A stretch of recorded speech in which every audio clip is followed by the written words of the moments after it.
Ang tubag nato sa Salmo nag-ingon nga puno ang yuta sa kaayo sa Ginoo. Unyag mahitabo na ning gihisgutan sa Bible nga mag-unay nag-away ang ginikanan og mga anak. Maayo pa na dili. Dili.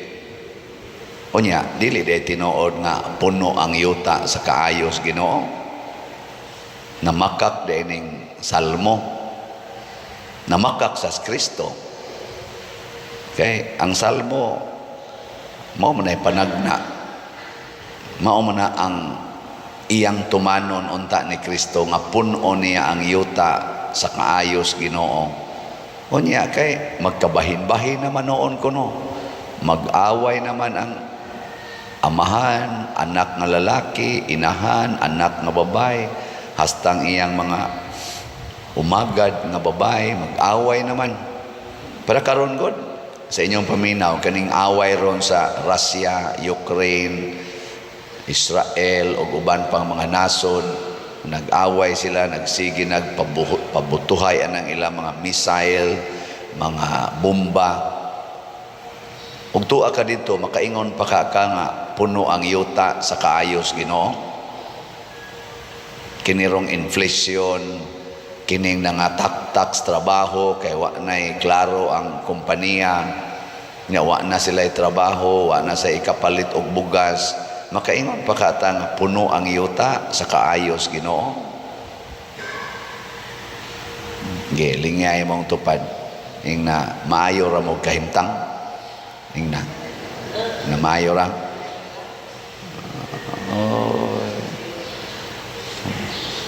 Mao na matod pa diri sa atong unang pagbasa si San Pablo ningon siya, nagampo ko nga makabaton unta mo gahom sa pagsabot unsa kalapad, unsa kataas, unsa kahabog ang gugmas Ginoo.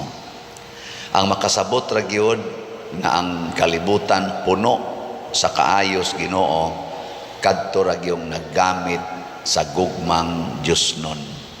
Pero ang nagamit sa gugmang tawhanon, di gyud kakakita nga ang kalibutan puno sa kaayo. Pirmi gitang makakita og depekto sa kalibutan nga makaingon kita wa gyud ayo. Giy ko na be, kamong mga babae, maayo ra na inyong buhok o kinahanglan yung kuluran. Og imong kuluran ning ka way ayo ning buhok ka. Kumusta man imong kilay, okay ra? Maayo ra o angayan yung kiskison? Wa ni ayo ning kilaya. Imong color sa imong naong karon, maayo ra o kinahanglan yung papution? Ana ba? Ngano man, nganong mao man ay imong gibuhat? Nganong gasige man kag pangaway anang imong silingan? Nganong gasige man kag kalagot anang mga libakira kanang mga marites? Nganong moingon man ka way ayong tawhana, maing patyon? Ngano man, kay ang imong gigamit, ang atong gigamit, gugmang tawhanon, dili gugmang Diosnon. Kay kaning gugmang tawhanon limited, dili kayo lapad. Nga ang gugmang tawhanon pang diriras ubos, dili makasaka ngadto sa langit, dili siya taas. Mubo kay siya, munang mubo kay kag pailob, dali kay kang musinta. Ay mga manag-uyab, may pa kaing holding hands, maglakaw, igabot sa unahan, gahinapakay na. Ngano man, kay ang laki nilingi sa siksing babae nga niagi, gigangi sa babae ang naong, kana yung naong nimo ay nganom ka diha. Ana, pero mga pakita ilang holding hands, kiss-kiss, paggamay, paglingi dito, silusa mga yung babae, kasaba ni lakit, ikaw pagkamusap, wanga ka, mo ganyan mo, manyakis kay kang dako da, hinapakay na yun, hangtod, nagbuwag, hangtod, wa na yun. Kadiyot ra kayo, nga naman, gugmang tawhanon. Ngilingay mong tupad, inaunsaroy imong gugma, Diosnon o tawhanon? Naunsa imong gugma ron? Mailhanan na nimos naong, mailhanan na nimos batasan. Tanawa ang gugmang Diyos noon, ha? Tanawa, ningos Kristo, higugmaa ang inyong kaaway. Kunya kung awayon ka, mohonong kag higugma, dili. Lapad kayo ang gugmas Ginoo nga moapil sa kaaway. Napana siya giingon, pasaylua ang nakasala og kapituan kapito. Sa ato pa ang mga makasasala higugmaon gyapon. Nyaon sa may act of love in relation sa makasasala, forgiveness without limit. Unyaron ko ng imong bana nangabit, ang imong asawa nangabit, or ang imong anak ni suyop, pulos man na asala, or gilibak kas imong silingan, gidaot kas imong office mate, gikasab-an kas imong boss, pulos man na asala god. Di na day ka mo tahod nila, di na day ka mo higugma nila. Kung tawhanon ang imong gigamit, di na ka mo higugma. Pero Diyos nun, pasayloon lang na, kaya mo may gisulti ni Kristo. O di, maayo kayo. Nya, sa inyong paminaw, kanang pagpasaylo sa mga taong nakasala, labi na ng mga asawa o bana, mga bit inyong spouse, maayo pa ka na, nga sigihan ni mong pasaylo. Maayo dili. Oy. Tubag lagog tinarong, maayo o dili. Wa koy nadunggang klarong tubag. Kusga maayo o dili. Maayo. Very good. Di ingon nimong maayo, di puno na sa kaayos Ginoo. Muna gibati sa mga santos sa dihang si Pedro Calungsod, atong unang santo nga si Buano, gihulga ng patyon, nakita niya nga maayo kayo ang Ginoo nga mihatag nila og opportunity to die as martyrs. Motong wa siya mudagan, iyang giatubang o gidawat ang bangkaw og sundang nga midapat sa iyang lawas. Si Lorenzo Ruiz, nakita niya nga maayo kayo ang pagpatorture dito sa Japan para sa pagsaksis Ginoo. Motong niingon siya, bisag tagaan pa kog 1,000 lives, ako yaponing i-offer sa Ginoo. Di ma, og imong pangutan-on si Lorenzo Ruiz o si Pedro Calungsod, unsay gibati ninyo sa dihang gitorture mo? May kayo, nindot kay akong gibati. Pasabot, ang kaayo des Ginoo mga igsoon, dili limited sa comfortable, convenient, pleasurable situations in our lives. Dili ka makaingon nga ang kaayos Ginoo kutob ra gyud kun magkatawata, lipay ta, hayahay ta. Gani mas ang kaayos Ginoo mas masinati nato panahon sa kalisdanan.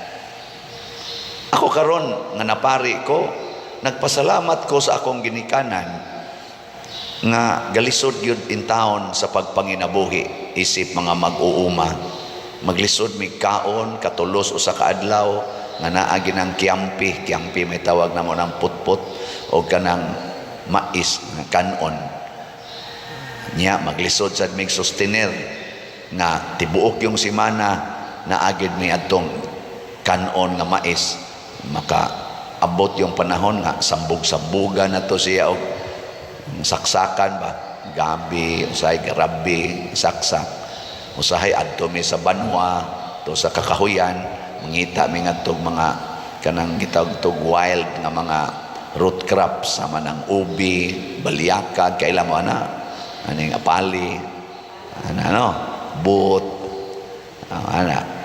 mo na among buhat. Tungod ato, gagmay pa mi, batanon pa, kamaon naming mangitag panginabuhi, mangarga, tag 25 pa kabuk mangga ang kargahon, kay bata pa man, hangtod niabot nag 150 ang kargahon, mangarga, nakaton sa kog pamutos og mangga, tag 15 ang libo, o say tag 25 ang libo, basta lisod-lisod, sige yung paningkamot, yakatong maong kalisod, mautoy naghatag nako karon og kanindot kinabuhi. Nga naman, maka-appreciate man ko sa gagmayng mga gasas Ginoo. Maka-appreciate ko ba? Kamo, naka-appreciate ba mo nga naamoy anak? Wa niyo kasabi. Sige kasaba. Sa ito ba, wa ka-appreciate. Kanindot unta ko di jud ka mga saba kay na-appreciate nimong naa siya. Kinsa mga asawaha dinhi nga nagsigig yung appreciate sa inyong bana. Kana mga ginagmay lang ba nga, good morning, I love you, ana, itaas ang kamot. Tanawa, di ba mga buangon kay mo?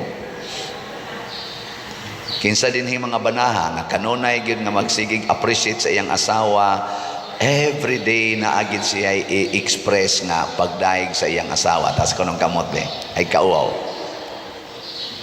Wa gyapon. May noon kay mga honest pud mo. Kay nga naman lagi ang maayo magud nato kana gyung murabag pleasurable, comfortable, convenient yun sa atong side. Hinumdumi ka nang nagpaantos nimo, maunay naghatag nimo maayo.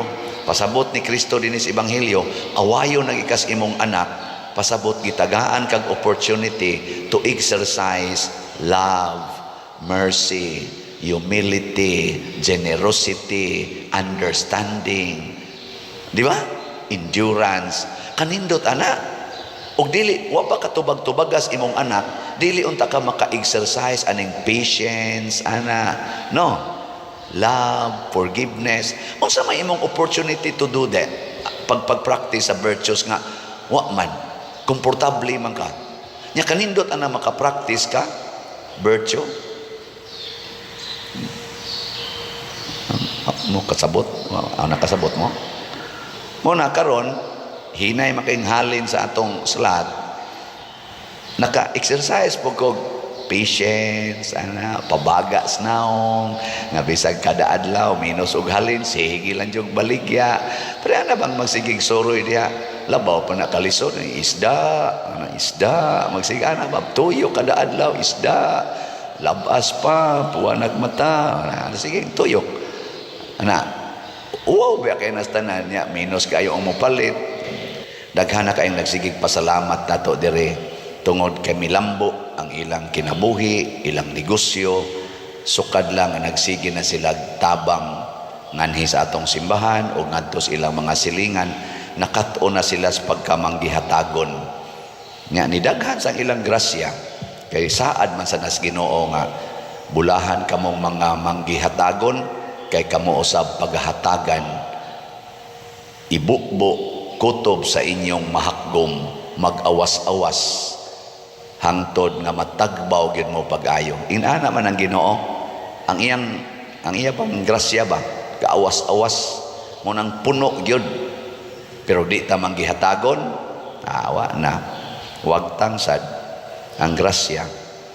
Nauna, ang atong hinumduman di ay kada adlaw maayo gyud ang Ginoo. Nya kung doon na gani mga kasakit nga moatubang nato, kana mura natag mabugatan, ayaw gyud kana na ang hunong matud pang San Pablo, gamitag yung imong gahom nga imong masabtan ang kalapad o kataas sa gugma gyud Ginoo. Labi na ginang paghigugmas kaaway anang imong mga anak nga motubag-tubag nimo, mo supak sa imong gusto, ayaw dayog kasuko, gamita o sang gugmang Diyos nun. Sige, last nga lingi sa imong tupad. Ina, promise na ko, kutob November 1, din ako masuko. Ina kutob sa November 1, di na ko masuko. Aron, maka-appeal kita sa All Saints Day. Di ba?